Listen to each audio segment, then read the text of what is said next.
ای یوسف زهرا سلام، عشقم تویی و سلام.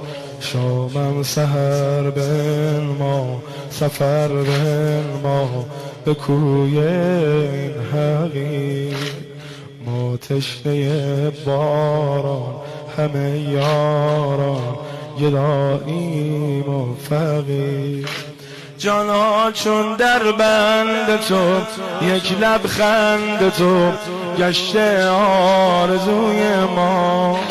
جانا چون در بند تو، یک لبخند تو گشته آرزوی ما.